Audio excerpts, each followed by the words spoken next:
Section 1.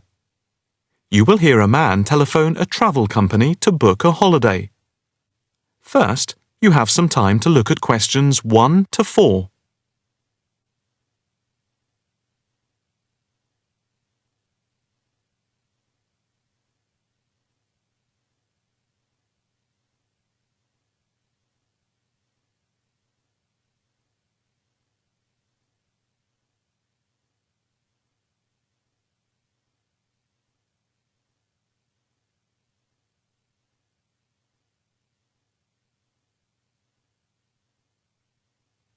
You will see that there is an example which has been done for you.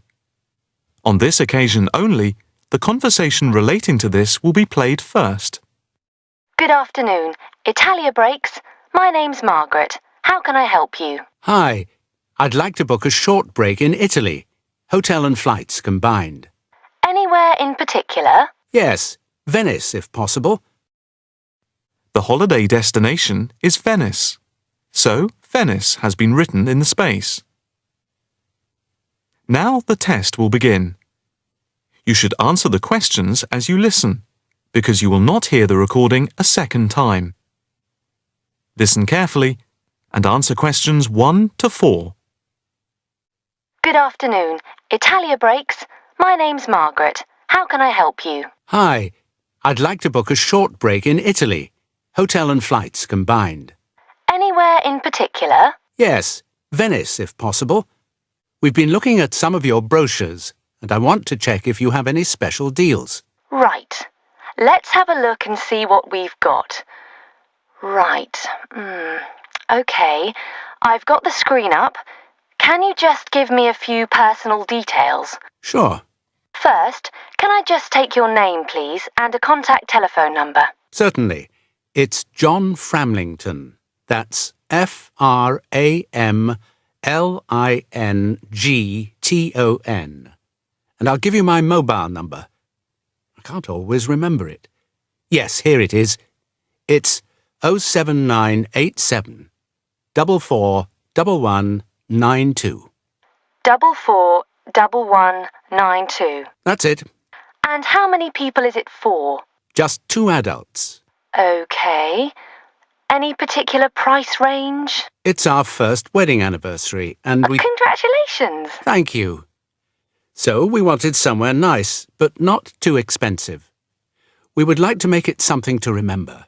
Maybe in the medium price range. OK. How many nights do you plan to stay? 5 nights only. That gives us plenty of time to do sightseeing and to relax. Right. That's 5 nights only. And what type of hotel? We initially thought of going for a 5-star, but that might be too expensive. So we've been looking at 4-star hotels. We've got quite a few in our brochure, but the one I would recommend is the Hotel Scotland. It's 4-star, and I know there are rooms available because I have just made a booking for another client there. I didn't notice that one. I don't know how I didn't see it. It's easy to miss them. I've also stayed there myself, as we sometimes have to go and check out the hotels. And of all the ones I visited, this was my favourite. Oh, right. Before you hear the rest of the conversation, you have some time to look at questions 5 to 10.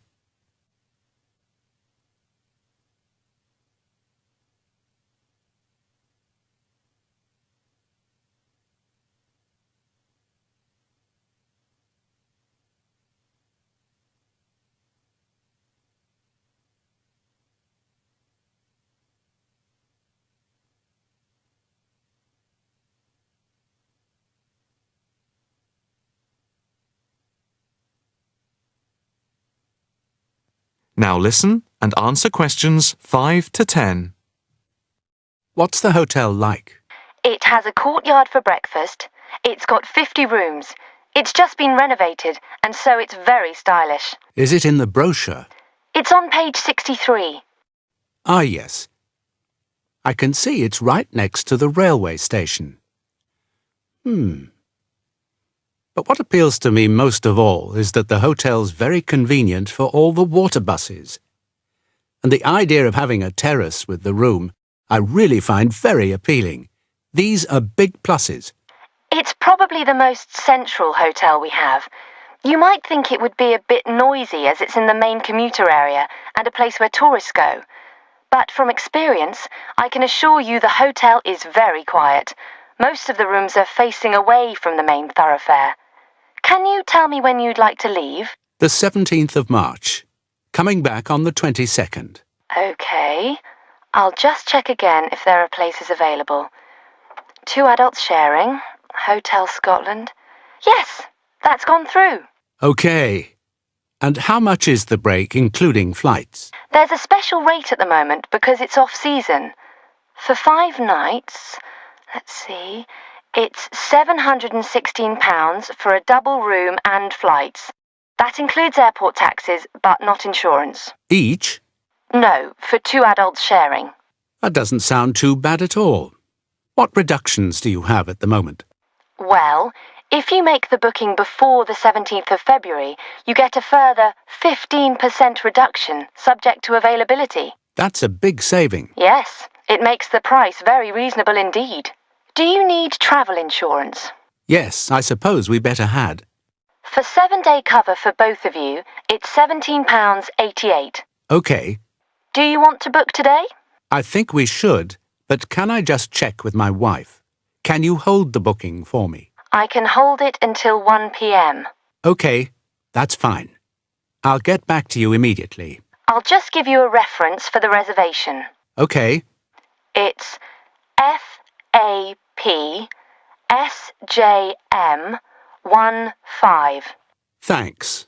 I'll get back to you as soon as I can, and definitely before 1 p.m. This is too good an offer to miss. That is the end of section 1.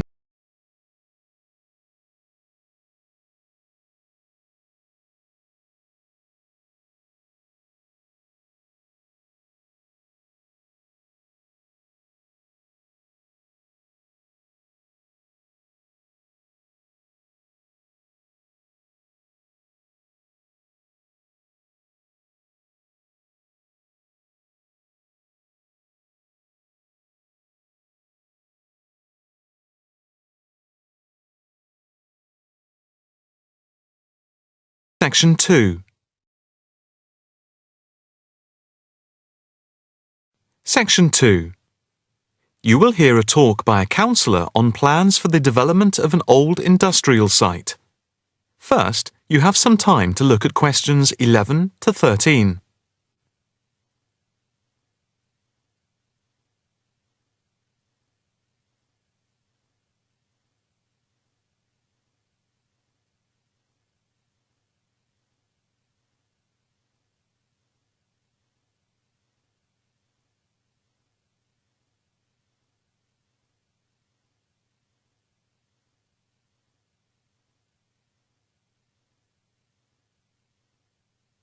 Now listen carefully and answer questions 11 to 13. Good afternoon, ladies and gentlemen. My name is Councillor Norma Boyd, and welcome to this exhibition about the development of the old paper mill factory and gasworks site, which has been lying unused for more than a decade. There has been pressure on the council to use the land to build a training centre and a small business park. However, we have been encouraged by local people to create an open area for the benefit of the community, providing much-needed space for recreation. And I now have pleasure in announcing that the plans for the creation of a park, to be called Park Royal, and for flats, have now been approved. I'm also pleased to announce that we have secured sponsorship from local organisations. More detailed plans of the developments are available from the council website, details of which are in your pack. In the meantime, I'd just like to take you through the plan here on the screen. Before you hear the rest of the talk, you have some time to look at questions 14 to 20.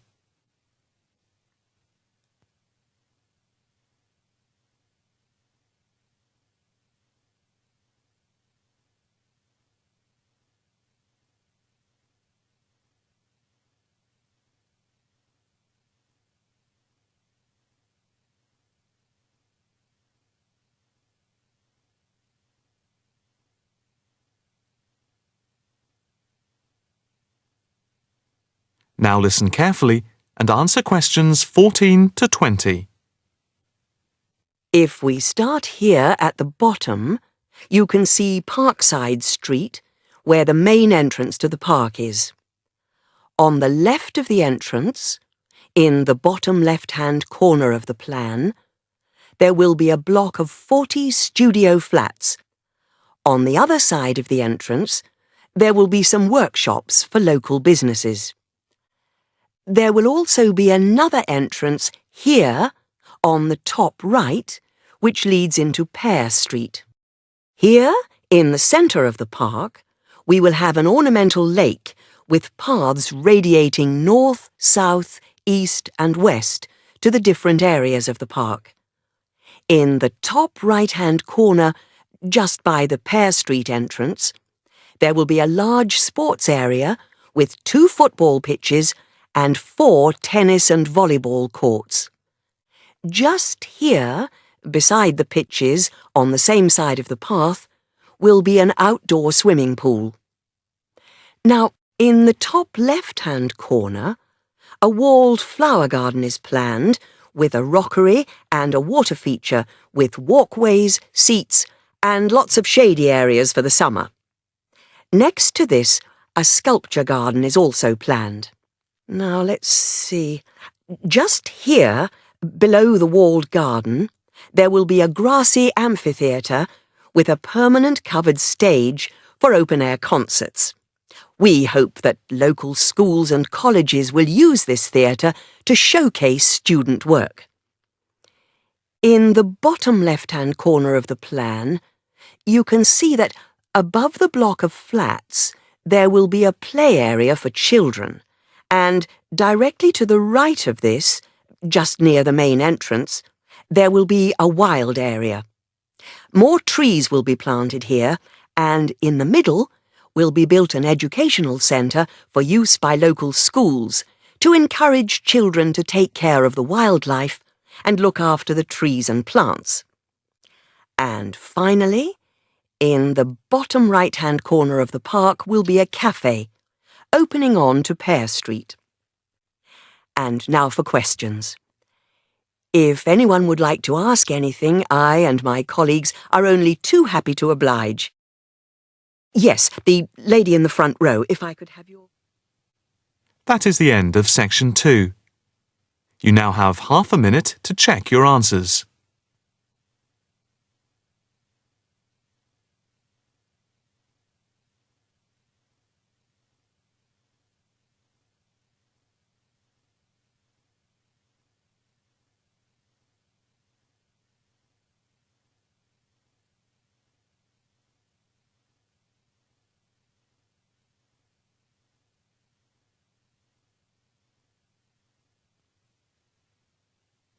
Now turn to section 3.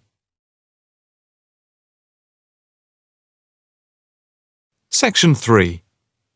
You will hear a female student inquiring about changing her course. First, you have some time to look at questions 21 to 25.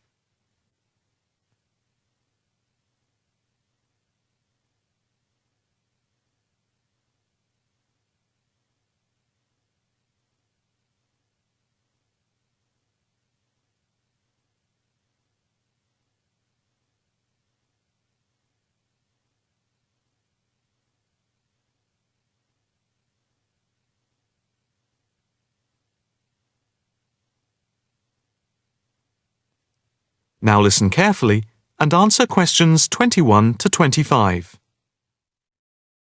Hi, my name is Rosanna McLaren.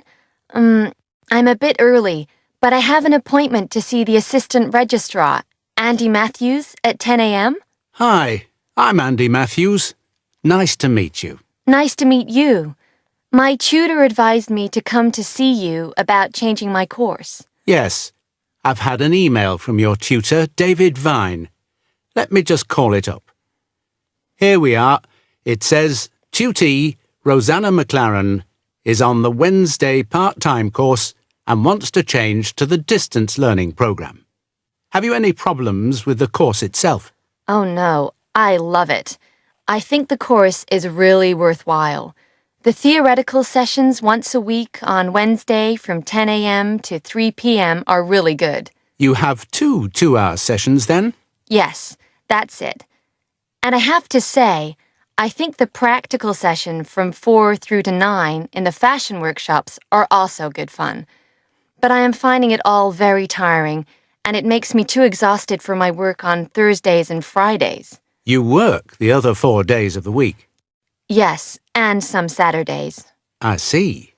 So, what do you want to do?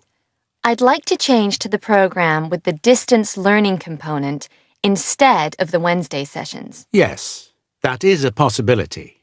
I see from your tutor, Dr. Vine, that he has no problem with this, but you realize it's possible you'll have a different tutor. Yes, I'm aware of that. It's a shame because he's a very good tutor. What do I need to do now? First, we just need you to fill in this transfer form and the claim form for the reduction in fees. Oh, I didn't realize it was cheaper. Oh yes, it's £1,000 less a year. It gets even better. Can I start the distance learning program from now? I don't see why not. I just need to get a signature from your tutor, which should take only a short time. I'll email it to him now, and then he can sign it and put it in the internal mail. Okay. But I also need to go through with you what is involved in the distance learning program to make sure you are clear about everything. Well, I understand I attend the weekend course once a month, and that I can book a bench in the fashion workshop at any other time. You have a computer at home for the distance learning? Oh, yes. I have the necessary equipment for making video calls over the internet already. It's the flexibility of the distance learning over the internet that is very useful. And what makes it even more interesting is that I don't have to spend a lot of time traveling to and from the university on the Wednesday. I can adapt it to my own routine, as I will be able to do the theory over the internet from home when I want. The same is true of booking a tutorial online using Skype. Yes, it is amazing, isn't it? It's in its infancy, but it's been up and running for a year now, and it's going rather well. Can I just ask if it's possible to have a face-to-face tutorial at any time as well? There is no reason why you shouldn't be able to. Before you hear the rest of the conversation, you have some time to look at questions 26 to 30.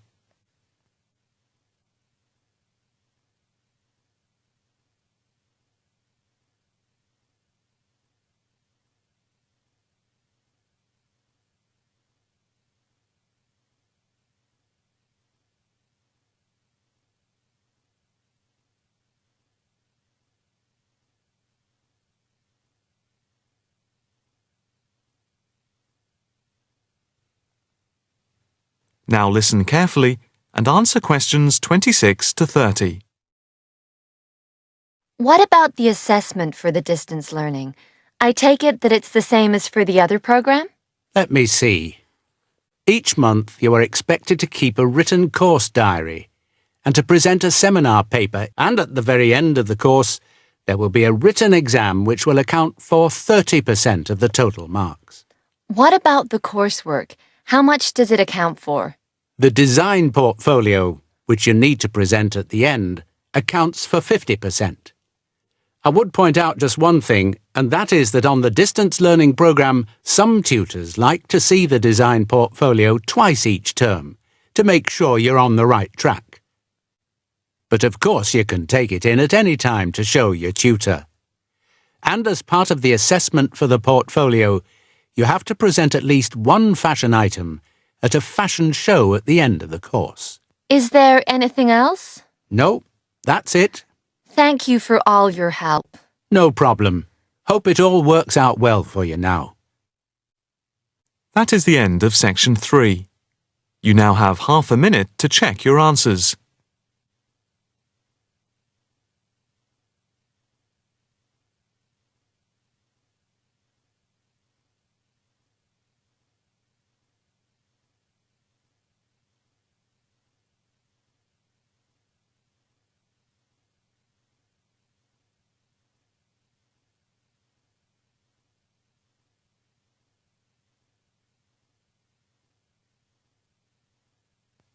Now turn to Section 4.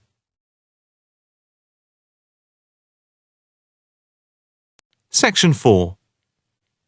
You will hear a talk on the effect of architecture on people's mood. First, you have some time to look at questions 31 to 40.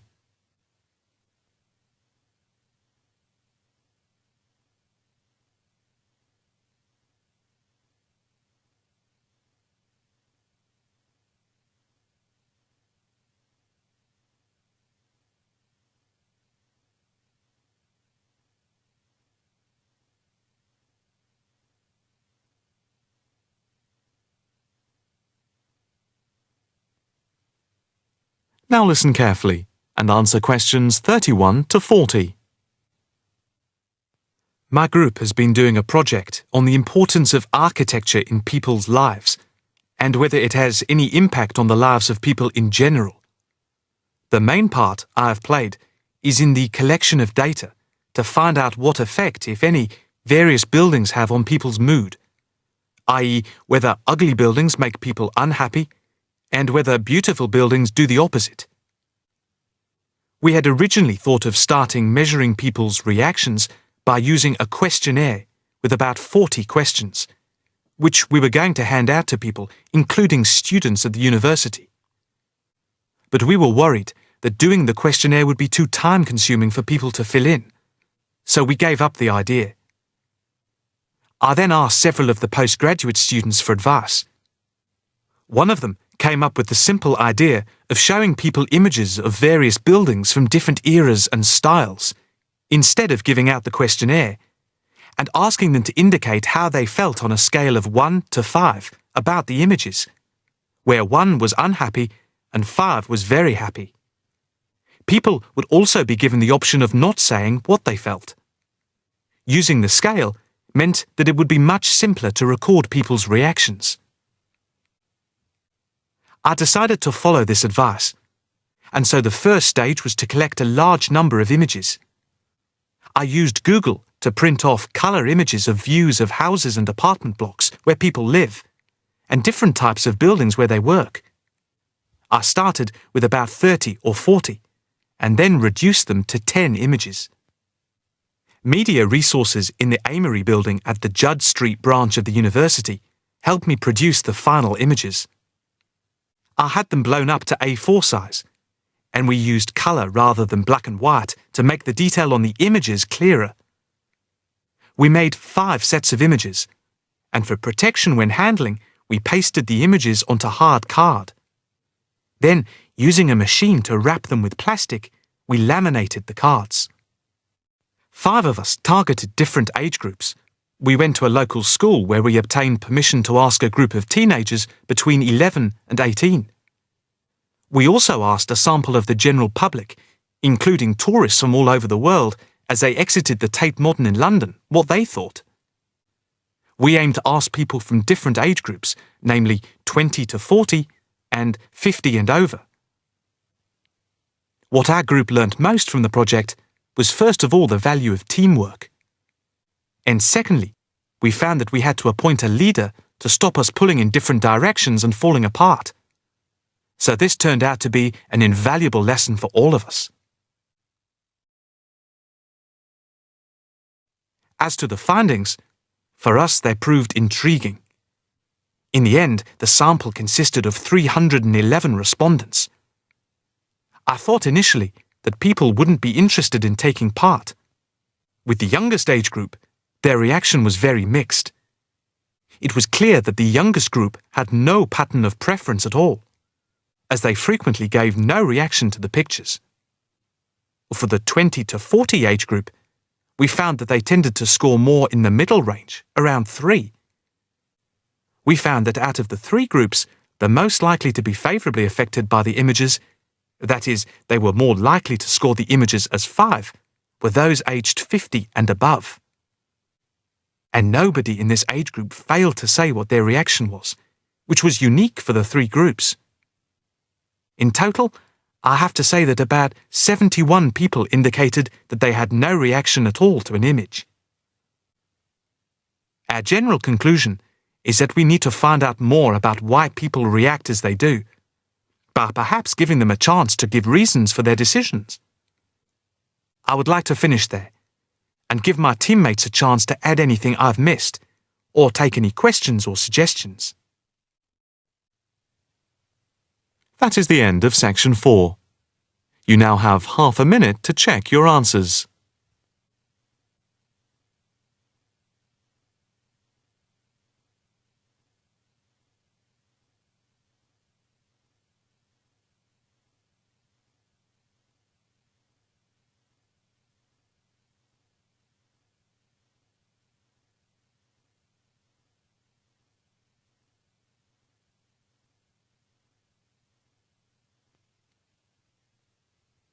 That is the end of the listening test. You now have 10 minutes to transfer your answers to the listening answer sheet.